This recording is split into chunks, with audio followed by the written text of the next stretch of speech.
Hello students, welcome to my channel Train Your Brain. I'm ready to train your brain. Are you? So let's start our today's topic. Our today's topic is dispersion of light.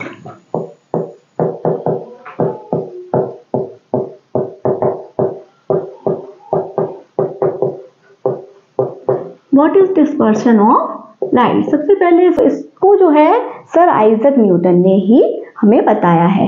Sir Isaac Newton, जिनका नाम falling Apple वाली story से जुड़ा हुआ है, gravity की जिन्होंने खोज की थी, उन्होंने डिस्पर्शन ऑफ लाइट के बारे में बताया। तो उन्होंने प्रैक्टिकली ये देखा कि जब लाइट रे और लाइट बीम किसी ट्रांसपेरेंट ग्लास मीडियम से या फिर किसी प्रिज्म से पास होती है तो वो एक 7 कलर्ड बैंड में स्प्लिट हो जाती है।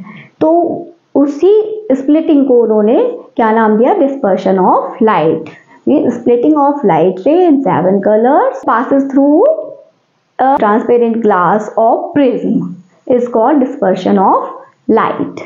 और जो 7 कलर्ड बैंड है उसको बोला जाता है स्पेक्ट्रम। तो सबसे पहले हम देखते हैं कि प्रिज्म क्या होता है। प्रिज्म जो होता है वो एक ट्रायंगुलर ग्लास पीस होता है जिसकी 5 जो है वो प्लेन सरफेसेस होती हैं। तो उस प्रिज्म में से तो कुछ इस तरह का होता है प्रिज्म। ये इस तरह से एक ट्रायंगुलर सरफेस इधर होती है, एक बॉटम में होती है, और ये तीनों ट्रायंगुलर सरफेस इस तरह से नीचे लगी होती हैं, इस तरह से। ये इस तरह की स्ट्रक्चर होती है प्रिज्म। तो जब इससे लाइट रे पास होगी कोई, यहाँ पर भी वही कंडीशन चलेगी, ऑब्लिकली जब कोई लाइट रे पास होगी इस प्रिज्म से तो वो क्या होगा? स्प्लिटिंग हो जाएगी। उसकी स्प्लिटिंग हो जाएगी 7 कलर्स में। उसके जो 7 कलर्स होते हैं वो कौन कौन से होते हैं अभी मैं बताती हूँ आपको। ये 7 कलर बैंड में स्प्लिट हो जाती है। तो इस प्रोसेस का नाम होता है डिस्पर्शन ऑफ लाइट। और ये जो 7 कलर बैंड बन रहा है इसका, उसको बोलते हैं स्पेक्ट्रम। ये 7 कलर स्पेक्ट्रम कैसे हमें मिलता है? क्योंकि जब अभी आपने उसमें पढ़ा हुआ है रिफ्रैक्शन ऑफ लाइट में कि जब किसी एक ट्रांसपेरेंट मीडियम से दूसरे ट्रांसपेरेंट मीडियम में लाइट पास होती है तो वो जो है रिफ्रैक्शन हो जाता है उसका, यानी थोड़ी सी बैंड हो जाती है। तो यहाँ जो कलर ऑफ लाइट है उनका रिफ्रैक्शन, हर कलर का रिफ्रैक्शन अलग अलग एंगल से होता है, इसीलिए ये जो 7 कलर बैंड हमें दिखाई देता है। तो ये 7 कलर बैंड में जो है वो फिक्स कलर्स होते हैं जिनको शॉर्ट में हम विवग्योर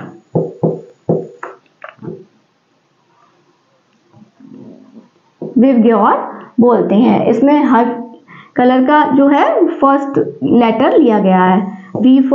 V stands for violet, I stands for indigo,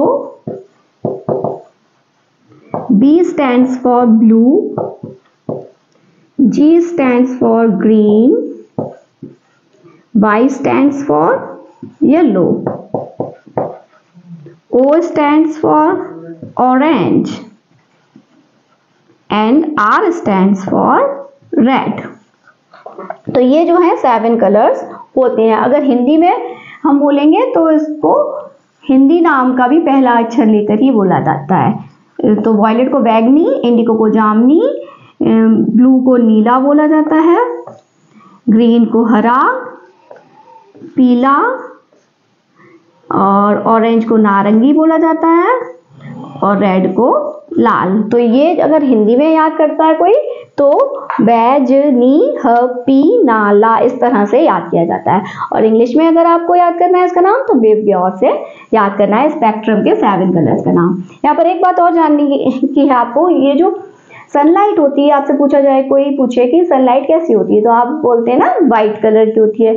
तो वो जो व्हाइट कलर लाइट होती है वो एक्चुअली 7 कलर से मिलकर नहीं बनी होती है। उसमें जो प्राइमरी कलर्स होते हैं वो कौन कौन से होते हैं? Red, green and blue.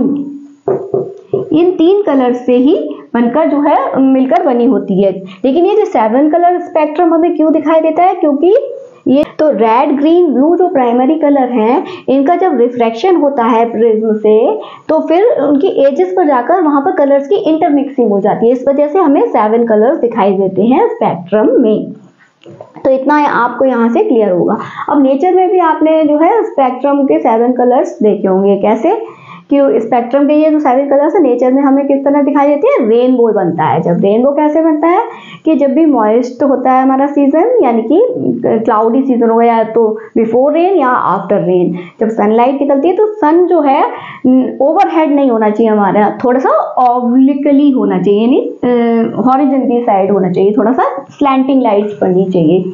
तो जब स्लैंटिंग लाइट्स पड़ती हैं तो क्लाउडी सीजन होता है, तो क्लाउड्स में वाटर ड्रॉपलेट्स होती है, वो प्रिज्म का काम करती है और जब उनसे पास होकर सनलाइट आती है तो वो 7 कलर के स्पेक्ट्रम में स्प्लिट हो जाती है और हमें रेनबो दिखाई देता है स्काई में। उस रेनबो को हिंदी में क्या बोलते हैं, इंद्रधनुष। तो वो इस तरह से थोड़ा सा आर्क बनाता हुआ ऐसे 7 कलर बैंड दिखाई देता है। ये नेचुरल डिस्पर्शन ऑफ लाइट कहलाता है इस तरह से।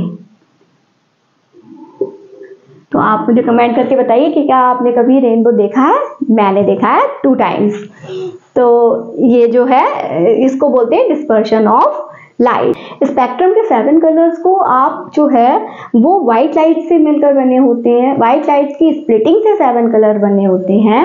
इसको आप प्रैक्टिकली भी समझ सकते हैं।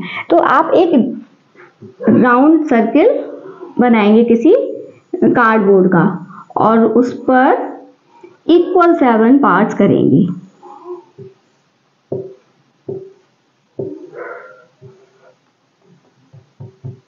इक्वल 7 पार्ट्स में आप ये जो है मैंने कलर्स बताए रेनबो के, ये सारे कलर्स एक एक पार्ट में आप फिल करेंगे, लेकिन सारे इक्वल होने चाहिए ना।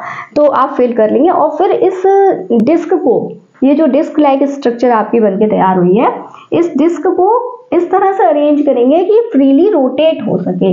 किसी कील में या मतलब नेल में इस आगे से थोड़ी सी बैंड हो तो आप उसमें इसमें लगा के इसको इस तरह से सस्पेंडेड कर लेंगे कि ये फ्रीली रोटेट हो सके। तो फिर आप जब इसको रोटेट करके देखेंगे, जोर से रोटेट करेंगे, तो ये सारे 7 कलर्स जो हैं उसकी जब ये घूमेगी तो वो 7 कलर नहीं दिखाई देंगे आपको। क्या दिखाई देगा, व्हाइट कलर दिखाई देगा।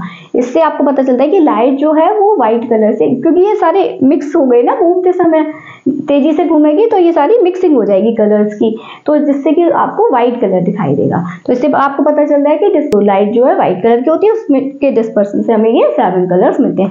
ये जो इसको न्यूटन्स डिस्क भी बोला जाता है।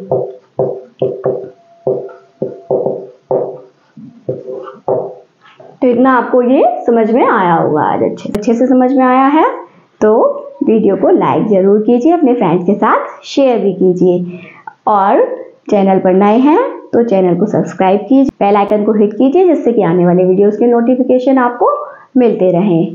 तो बने रहिए चैनल पर। मिलूंगी आपसे नेक्स्ट टॉपिक के साथ।